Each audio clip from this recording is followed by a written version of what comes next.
Rabbi Shimei and the Stubborn Locks of Jerusalem.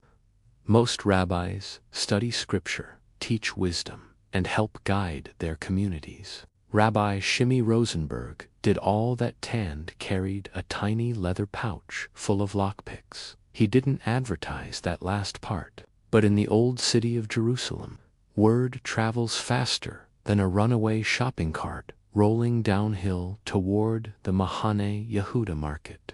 Rabbi Shimei discovered his unusual talent one Friday afternoon when Mrs. Goldfarb called him in tears. "Rabbi, oy vey, my challah dough is rising perfectly. The guests are coming, and I've locked myself out of the kitchen."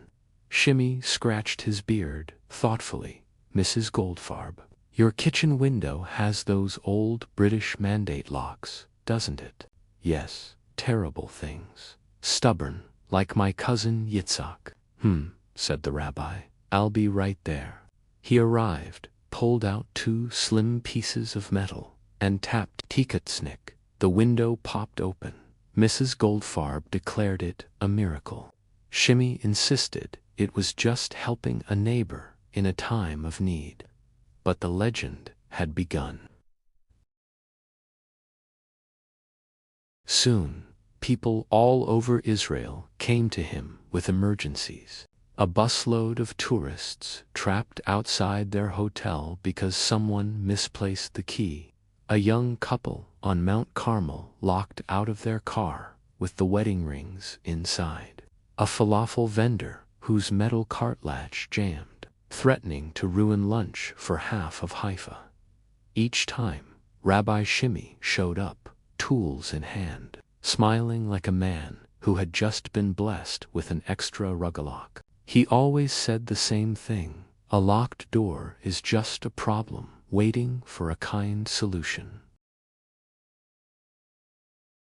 One day, a real crisis hit. The ancient archives beneath a Jerusalem synagogue, home to generations of records, letters, and precious community history, had a massive iron door. A relic so old, it probably complained about its joints in Aramaic. That morning, it jammed shut, sealing away documents needed for a national heritage ceremony that very evening. Experts tried everything: oil, pry bars, gentle persuasion, not so gentle persuasion, nothing. Finally, someone whispered, "Should we call him Rabbi?" Shimei hurried down the steps, rolled up his sleeves, and approached the ancient lock with reverence. "This door has served our people longer than any of us," he murmured. "Let's treat it with respect." He knelt, listened closely, and whispered to the lock like a patient teacher encouraging a stubborn student. Then he got to work. Tik-tik, tik-click, click, thunk. The iron door swung open, as if relieved to finally stretch. Cheers erupted. Someone cried. Someone else shouted, "Rabbi Shimei, defender of doorways." That evening, the heritage ceremony went on as planned. When the Prime Minister publicly thanked him, Rabbi Shimei just waved his hand modestly. "I don't break locks," he said. "I help them open."